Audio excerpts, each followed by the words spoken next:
to another episode of Hearts Touching Hearts. We are glad to be on your screens once again, and today's episode is a very interesting episode that has stories that are amazing. As a parent, having a normal child is very joyous and filled with emotions that most of the people that have children with disabilities don't get privileged to have. Some, due to the different conditions of their children, have resorted to abandoning them, and some have resorted to taking care of them. Each one of those scenarios has a story behind it. And today we are here with the founder of Malaika Initiative of People with Disability Institution, and we are so delighted to be on your screens to share a story that she has held in her heart for a long time, and she is spreading a smile on people's faces. Welcome to the show, and I would love you to introduce yourself, looking at that camera and telling people how you are and how you came to start up this organization. Thank you. I'm Grace Njuguna. I'm the vision carrier and founder of Malaika Initiative for Persons with Disability. But I major with children because I discovered these children are the ones who suffer a lot because they are mentally, which I don't like calling them mentally, I like calling it intellectually, but for people clarity I use mentally, and physically challenged.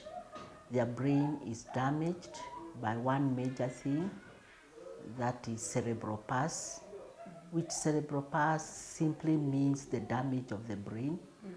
The other thing that damages their brain is meningitis, which also damages the brain. And from no knowledge is the brain, and the spinal cord is the core center of a human being. So once this is destroyed, they cannot be normal children. What was your biggest inspiration to come up with this organization? My biggest inspiration of coming out with this kind of organization is a situation that I went through with my granddaughter. My granddaughter called Ruth Mokoya Kivoi. She was born normally, a normal child. When she went to school, she was an A student, ever #1 leading the classes. She was an all-round girl. Come to swimming, she was an expert. Come to singing, she would sing like an angel. And when she did her KCP, which takes them to secondary school, and she was admitted in one of the best secondary schools in Nakuru town, Meningitis High School. She was so happy. She wrote in her diary that she would want to be a scientist, an actor, or a musician, which all of them she could do. But when she was in Form 2 at Meningitis, the same place, she got meningitis, and she was admitted at PGH, semi-conscious. When she woke up from the semi-conscious, she had stroke on the right side, and that made her totally disabled. Did you have any support from your side of the family? No, I didn't have, because incidentally, my family had known this girl As a normal girl, a girl who everybody would ask, when is Ruthie closing the school and she comes to my place? But now when they came to hospital and when we are being discharged, they saw how everybody went away from me.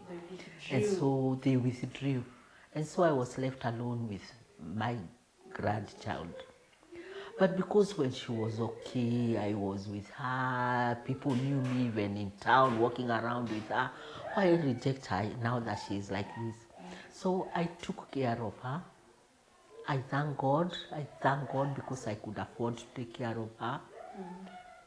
And I only did 3 things for her. I loved her the way I used to love her even when she was okay. I gave her the proper nutrition to awaken her from there. And then, thank God, I was able to employ a therapist who would come to the house every day, every afternoon, to do therapy for her. And when this doctor came, it happened is a doctor that I was with at PGH, because after 14 days of treatment for meningitis with 4 injections, 6 1 after 4 injections, 6 hours, that is a whole day. After that, the next thing that they are done is just therapy. And so this therapist who was brought to the room is the one who came to my house. You would ask me why I looked for him. Because when I took this girl for therapy, which was very taxing, hire a taxi, look for somebody who will help me to hold her because she's just a block of a thing, and take him to PGH for therapy. It was tiresome. They will tell her what to do, but the brain is dead. She won't know what to do. And even there was a time I asked one of the therapists, did you read the discharge sheet? It says, admitted with meningitis, discharged for therapy. She can't understand anything. I went the second day. The third day, when I went out, a therapist followed me from the inside and told me, Mama, go and use your money in a better way. Go and use your money in a better way. That must have been heartbreaking. It was. So I'm back to square A. So I looked for somebody to look for me, a therapist who would be coming home. And so the therapist that I'm introduced to is the same therapist who had been brought when we were at the hospital, when we were at the ward. When he saw this daughter of mine, granddaughter of mine, he became surprised. Is this girl still alive? Then we agreed how we would do the therapy every day except Sunday. But then when we had agreed all this, he told me, but Shushu, I don't want to do your granddaughter therapy. I asked him, why? And we have agreed on the fee. We have agreed the many hours that you'll be here from 2 to 5. And do not forget I'm paying for an hour. Then he told me, Shushu, I'll tell you this, and don't feel bad. When I came to be shown this girl, when she was there on the bed, whoever was handing the case over to me told me this. I still remember the words. Leave that one alone. It's a 15-year-old girl, bed 5. We are waiting for her to die. That's a report. This is what he told me. And wherever he is, because he came out of here, could repeat the same words. Oh, leave that alone. It's a 15-year-old girl, bed 5. We are waiting for her to die. So, because they were waiting for her to die and we are no longer in the ward, we are at home and this girl has died, why after all do her therapy? Because she will die. Anyway. According to what he was told. He was a gentleman. Then I said, just do her. Then she told me, let's make a deal. Sure, let's make a deal. Give me the deal. And this is the deal that the therapist gave me. I'll do this girl therapy for 2 weeks every day except Sunday. And after those 2 weeks, if this girl, now he used the Kikuyu name, Nyagunya, if she was bad, if only she shakes her body a bit, I'll continue with the therapy and you pay my 2 weeks. If she does not even shake a bit, don't pay my 2 weeks and I don't continue the therapy. That must have been a big leap of faith. And a lot of mixed feelings. How did you feel when he told you that operation? I felt bad. I felt bad. You are yet to hear. I felt bad, but I said, let's do it. Then we agreed. And he told me I will need to buy special oil that I'll be doing the therapy with. Give me money. I give him money to go and buy the special oil, I don't know which it is. And so we started the therapy. Who is like my God, the God that I trust, and the God that I believe in, and the God who has kept me this far. The 2 weeks, akashake. And so we continued with the therapy. That was a smile on your face. How did you Yes, feel that I day? felt good.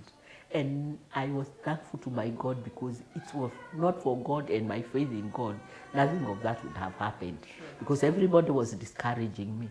Even those people that came to take me out of the hospital, they were asking me, where are we going? This girl is supposed to be in the hospital. It's like she's supposed to be admitted. After that, I could walk around with her, helping her to walk. She couldn't sit. I made a special seat for her. She couldn't sit. When I put her on a seat, she would fall down, because this side, the left side, was shorter, because of stroke, was shorter than the other side. So one leg was half the other one, the hand was half the other one. And so anything that you do, she just fall down like this. So I went to the fundi and made a chair where I would tie her around. If you came in my house, you'd accuse me for child abuse. I would tie her. I still have that kamba, yangozi. I would tie her around so that she can sit like this, which doctors later told me I did the right thing. So we went on. The doctors that I see, after that you see a doctor of, what do you call that doctor of the head? Neurosurgeon or neurologist? Before I go, the one who does the counseling with these, with those are mentally, psychologist. So the psychologist I used to take her to told me, take this girl to every situation that she used to be in, so that she can recall, So because she had stopped everything, speech, what, nini, so that as she sees her fellow teenagers, she sees the school she was in, she would start recalling and collecting memory. And he wrote me a letter concerning that. I still have the letter in my file. And so, my other one that you won't listen to, I will now, with this letter and this girl, this was the year 2007. Now, 2008, because of the therapy, she can stand, she can walk holding, and then she could walk badly alone, and then sometimes she would fall. I took her back to school with a letter. And then, because they knew the way she is, she was readmitted. But when she entered in class, they discovered that she cannot write because of the stroke. Then, as fate would have it, one day she fell at school, and then she made a lot of noise because she cannot talk, so she only screams. And they called me, and I took my girl away with me. I took her to hospital. It was just something tiny, the last toll. But when I went back, the principal and whoever else, they had sat and decided this girl will never come back to this school. So when I went back, they refused. Go with your girl home until the day she will write. Who will teach her to write? That is the discrimination that comes. So away with my grandchild, I went home. I tried to talk to officers, education officers, what? I remember one of them just told me, my hand cannot write. I cannot lift a pen and write that your child be taken back to Meningitis. And incidentally, one of the teachers had told me when she had gone back slightly, like one to 2 months, that one time she went to the toilet. When she came, she was back in Form 2. The others were in Form 3. she decided that she is not supposed to be in Form 2. She'll go to Form 3. So she entered in the class of Form 3. A teacher was teaching there. And she didn't let her go out. She just taught. This is the teacher telling me. She just taught, and then she asked a question. Nobody raised up the hand except Ruthie. Then she asked Ruthie, Ruthie, what do you want? To answer the question. And she answered the question correctly. That is the girl they rejected. And so, from my own thinking and the way I observed with a letter and words, and that she goes back to what she used to do. When they rejected her, and they are saying they are rejecting her when she's listening, she entered into a cocoon. She has never come out of that cocoon. I suffered. Because I was told to take her to places I used to go with. She used to swim. So I decided to take her to a hotel. Where she used to go for swimming. We sat, we had chicken, we had what. Then because I was told to show her around, the hotel is good, I started walking around with her. The manager sent a worker to me. And I have paid the bill, we are just walking. Tell that mama to get that child out of here. Those are the things that we go through. Discrimination of the highest order. Stigmatization. So her sickness started my agony. And so after a long time asking so many questions, your families don't come to your aid, the community, the neighbors around. And I remember one time, I used to walk with her anywhere, the way I used to walk with her when she was okay. And one time, she saw a classmate, and she was excited. This classmate was walking around with her boyfriend. She wanted to greet. The girl just slapped my granddaughter and walked away with the boyfriend. These are the things we go through. The way you'd be excited, oh, Malaika, I know you. She just slapped, and they walked away. So we suffer. Then I sat. How many people suffer the way I suffer? How many people are going through what I'm going? So I said, I'll start an initiative that will take care of these children. And that's how this idea came to me. So powerful, so powerful. You that is out there and has always thought that bad things cannot result into the good. A beautiful story is here for you to get a leaf and learn something new today. Grace at her age could be able to sit down and use all that negative energy to create positivity in society. And here we are at Malaika, a place that has put smiles on people's faces. Walk me through Malaika. So I decided I'll open a daycare center through the initiative, because your normal child is never locked in the house. Exactly. Your normal child is either with a house girl, it's either at a daycare, or it's either in a nursery school, or in anywhere else. But you cannot lock your normal child inside the house. But this is what we do. If I'm not with my granddaughter here, I've locked her in the house. And so all these children that I discovered, because I started looking around for them, I discovered they were all locked in the house. Even the next door neighbor could not know that there is a child like that. Because this child will never call daddy, will never call mom, will never cry. And so even they will never know. And again, the parents are stigmatized, because when you bring them out, they don't want to associate with you. They don't want. They don't want. Like one I visited, a girl who was so old. The neighbors wondered, Aya, here there is a disabled girl. When they saw me, because I started looking for them. Then I started this thing in 2012, visiting them, looking for them, identifying the very needy ones, and so on. I'll go to a place and they have no even food. Like one time I went to this grandmother, they have no food, nothing. And the only money that I had, 50 bob, I gave her.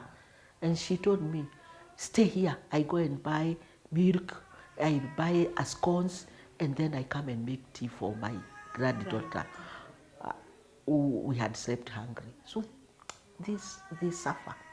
And so I started this daycare now. December, Monday 7th, 2015. Wow. I'm 5 years down the line. Wow. So instead of them being locked in the house, they are brought here every morning. At the center, we do them 3 things. The things that I did to my granddaughter: love them, accept them, empathy with them, but not sympathize, empathy with them, give them food that most of them couldn't afford at home, and employ a therapist for them, which most of them cannot afford, like the way I afforded a therapist in the house. And the other thing is, with their wheelchair, even when they want to take them to a place like PGH or any other hospital, the matatu people, when they see them on their wheelchair, they run away. They don't want anything because they want, nitakuchukulia wheelchair, I pick your wheelchair, I pick your child. So that one is also something that made them not even take them for therapy. Na ile kitu sasa ningetaka ni hii moja, if I could have a way. Now, and God answers prayer. Have a van. Have a van. Ninaenda ninachukua hawa watoto asubuhi, ninawaleta, jioni ninawapeleka. Incidentally I drive. Siku ile nilikuwa kwenye nilikuwa na gari. Lakini si yangu. Ni watoto wakikuja, ninawaambia hii gari wacheni nipeleke kidogo. I drive.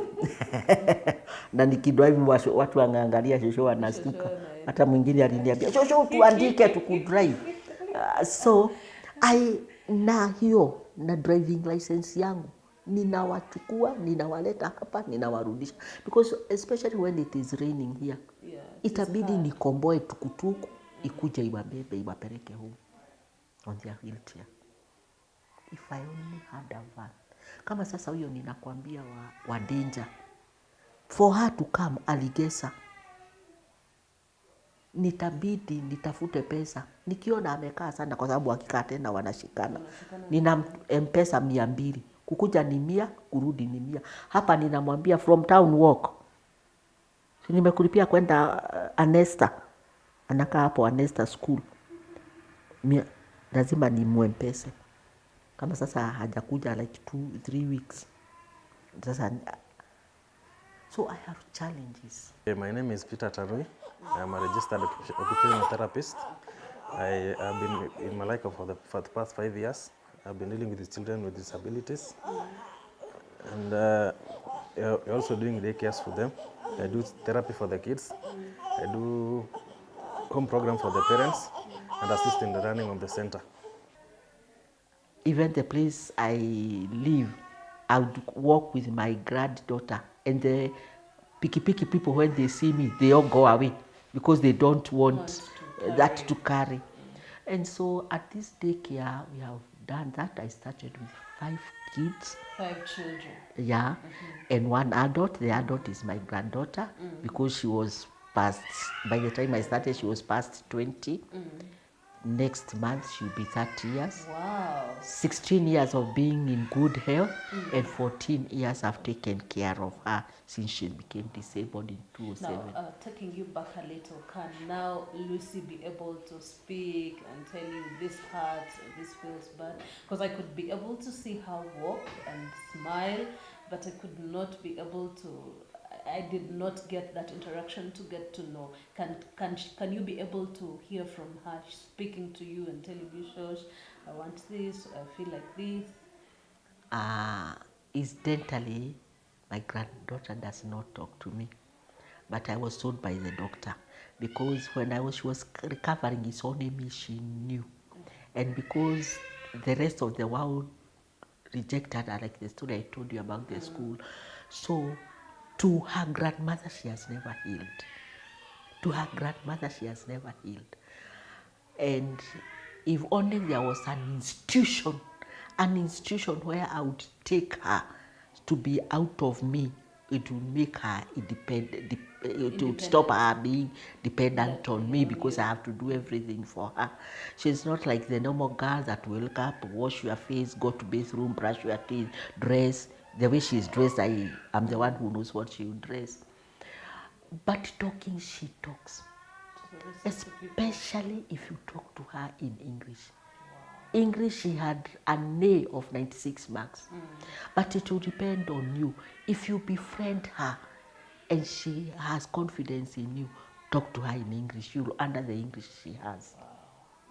That is, and how do you feel when she talks to people and she cannot talk to you? How do you feel? How does that make you feel? Is it that you accepted that you would not have that communication, or there is a mark that it has left in your heart? I have no mark that is left in my heart. She's the one who has something in her brain that, and this is according to the doctor, the psychiatric, that to show I'll never be healed because I'm the only one she knows has taken care of her. But if she, like I said, you talk to her, you befriend her, she'll talk and you wonder. Come to computer. Give her a computer. She'll write everything. She was an expert in computer. But I have tried it here. I come with a computer. I tell the doctor, let Ruth do computer. The doctor gives her a page on a newspaper to type. She types. But the minute show comes, she cannot. She used to sing with, it's called a flute or it's called a recorder. Yeah, that one. And even now she practices it at home. But the minute I'm there, it's not. So this tells me, if only she was not with me and she was somewhere else, maybe she would have become a totally different person. I would ask her, Ruthie, if I look for a school for you, would you go back to school and go back to Form 1, Form 2, Form 3, and you end up being a scientist? Yes. Any other school, she would do like this. Meningitis, yes, because she loved Meningitis. And I tried once, I took her to another school, but because it is not Meningitis, she couldn't do anything. So that's, and so let's go. It shows us that there is an emotion attached to what she loves so much. Yeah. Wow, it must be a challenging thing to take care of a person of that nature, but also beautiful to see them progress from one stage to another stage. Wow, that is beautiful. Now, shortly about the other children that you've had here at Malaika, what are the beautiful things that have come with this initiative? What have you experienced? What has been your experience with interacting with these children brought here? My greatest joy is, one, making them know that they are there. Because when people outside there see them being brought here on wheelchairs, and I am the one who has tried to find the way they get wheelchairs, others carried on the back, they know, hiya, there are children like this. So that one gives me joy because they are known. Another thing, when they came here, they are able to interact among themselves. They have a language of their own. And they also know me. When they see me, they smile. Even the one who cannot talk, the one who can talk will say, shosho, shosho, shosho. And then my greatest joy are those that stood up and walked. You've had many that have done that? Yes. Out of the 5 that I had started with, one of them who was crawling, and I discovered him at the age of 6, Ezra, started walking. Wow. After the 3 things that I said we did. Them, accepting them. And then after that, she I told the father, now fight for your kid to go to a normal school, because again they are not accepted in the normal school. The government says that they be integrated, but they are not. When you go to this school, they reject you. But he went to a school. It's a school next year. It's called Nakuru Primary. I went to visit him there one time, and I saw the way they are treating him. It wasn't good. So he's my first one. Then I had another boy who used to go for therapies in a government hospital, but came here and he was okay, and he is in school. Wow. Those are two. That is beautiful. Then I had two brothers. One was crawling, the other one was walking on. On his behind. Yes. They walked, they stood up, they walked, they are in school. Wow. 4 of them, normal schools. Then I had 3 brothers here. 3 brothers. Firstborn, whom I had taken when he was 13. The secondborn was 10. The thirdborn was 5. They couldn't even sit. We did them therapy. They sat down. They were able to feed themselves. We would put them on this is a sitting aid and also a dining table for them. We would put them here, we put food for them. Yeah, they feed themselves.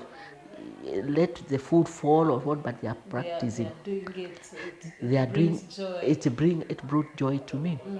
And somebody put them on YouTube, saw them, and they got sponsors. So they are now okay. They are in school, in a school for disabled children.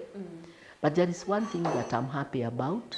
I talked to one of those people who are sponsoring them, and I told them, let them not stop therapy. And don't take them to boarding school. Put them to be day scholars. So they go and they come back home.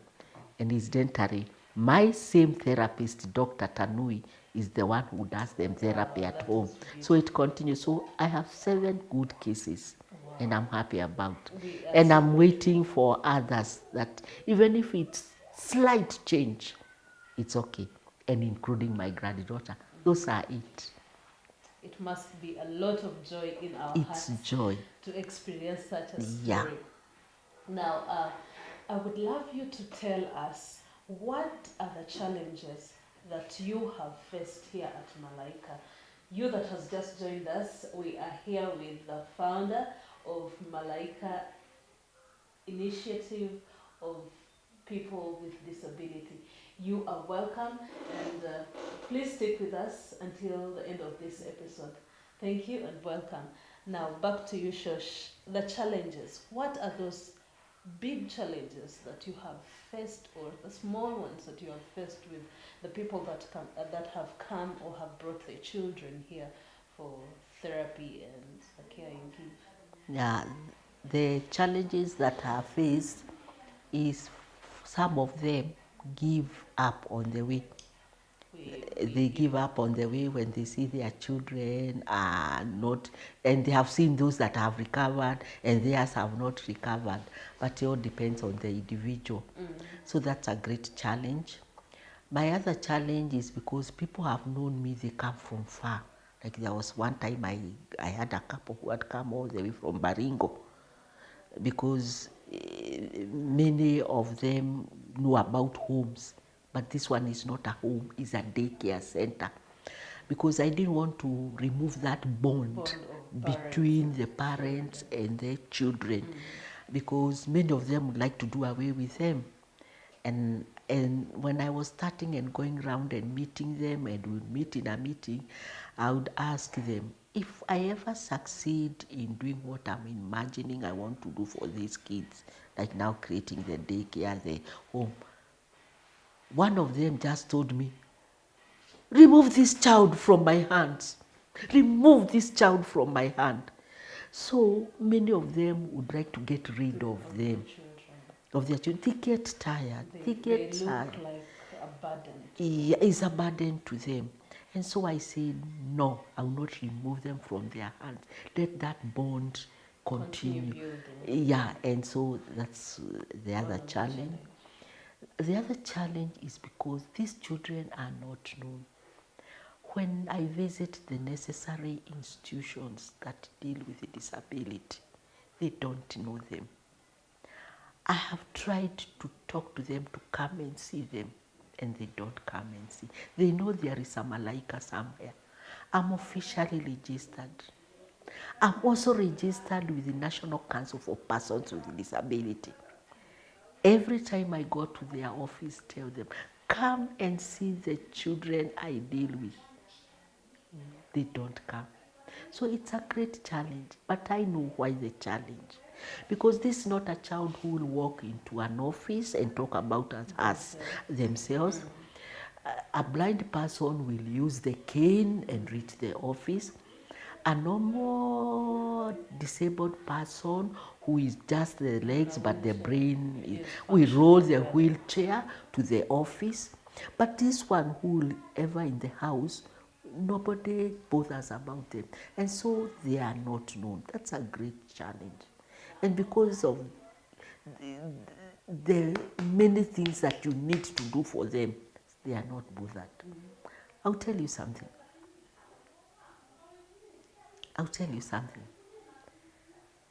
Every 3rd December,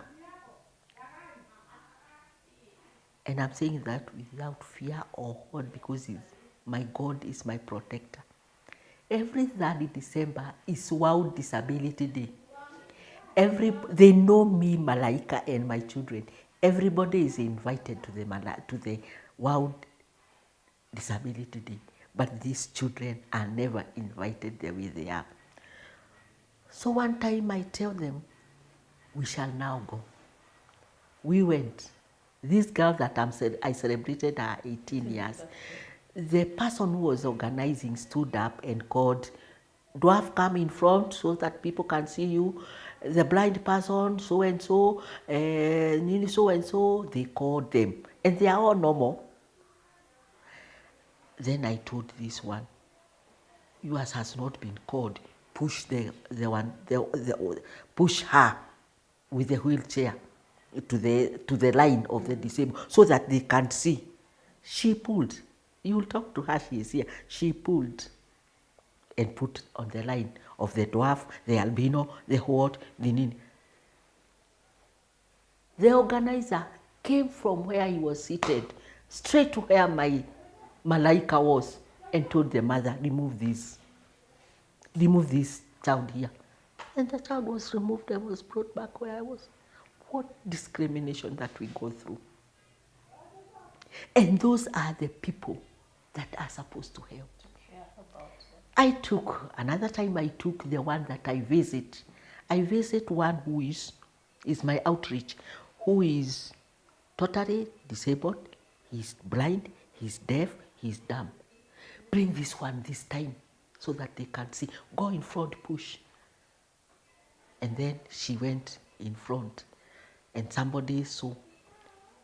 But a guest who was invited talked about that boy and encouraged the officers and what to do something for.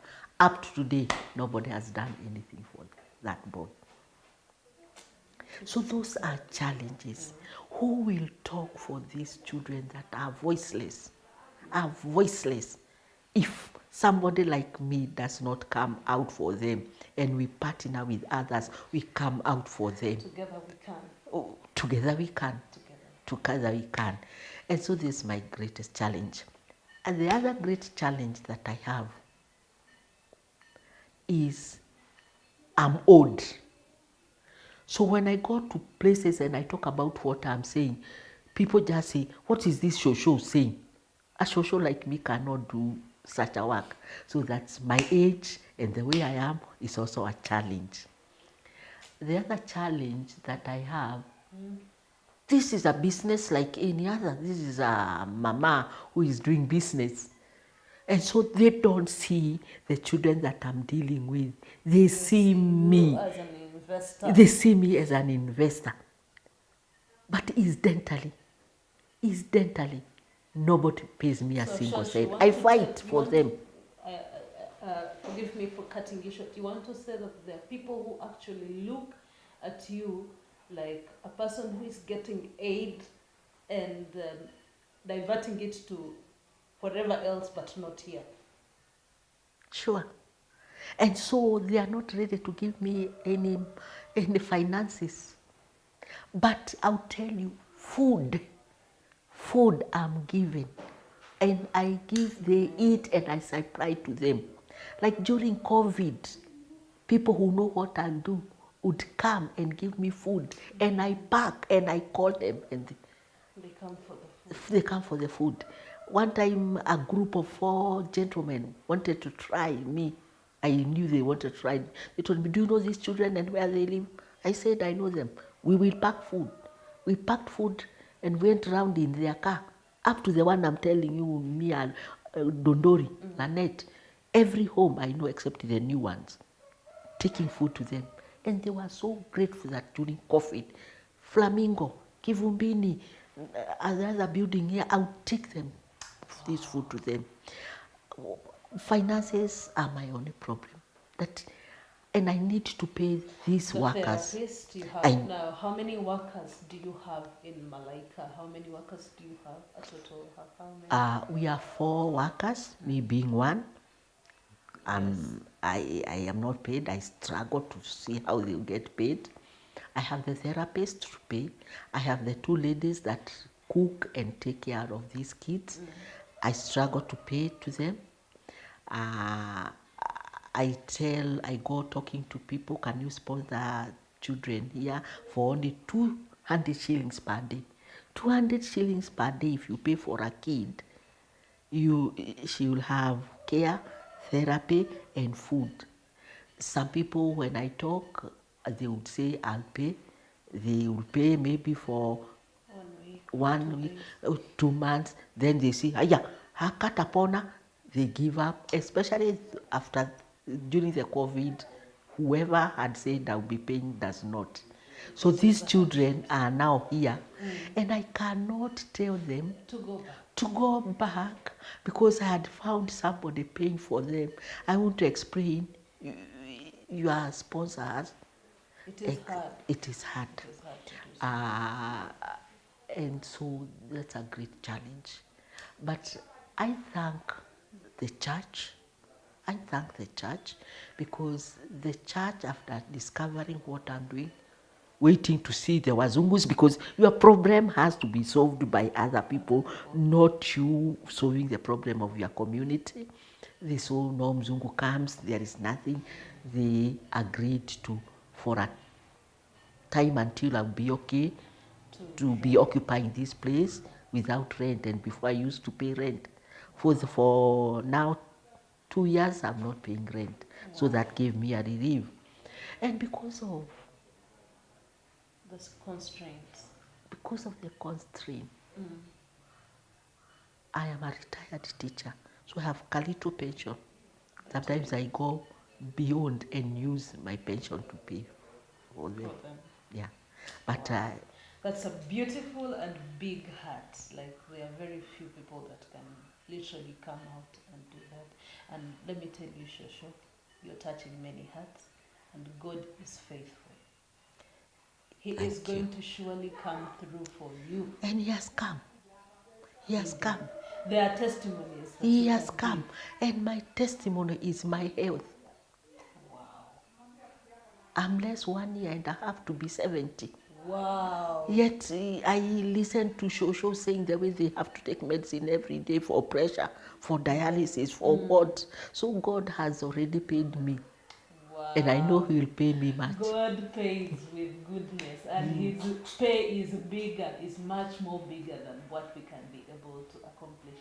You that is out there, that feels this is a story that has touched your heart, and you would love to come through for this show. This number below here that has a pay bill, that has all the details for you to pay and give in, channel in your contribution to Malaika Initiative for the Disabled. It's your time. It's your time to touch a heart. It's your time to put a smile on a face of a young child. It's a time to put a smile on a face of a parent who has always been in sorrows, despair, and disgrace. You can do it, and together we can We surely can, do it. we can, we can. Thank you so much, Shosho, for that beautiful story. What is that last message that you have for people out there? You look at that camera and tell them, what is that message that you have for the people to be able to understand and come out and be part of the Malaikas that you have made yourself through? What I would tell people outside there is that these children are just like you and me. We all have one common thing. We have a heartbeat. We have a heartbeat. And because of that heartbeat, let's treat these children and their parents like any other human being. Accept them the way they are, appreciate them, love them, and support them. And support them in any way that you can. And either collectively or individually, please come through for these children. I'm here. I have started it. We can join many hands. Many hands can do great work. So people outside there, please join me in helping these kids and especially becoming their voice. Amen. So that they can be heard. Thank you so much, Josh, for allowing to share your experience with us here at Hearts Touching Hearts. And you that is out there, be that heart that is going to touch the hearts of these children. Till another time, see you on Hearts Touching Hearts.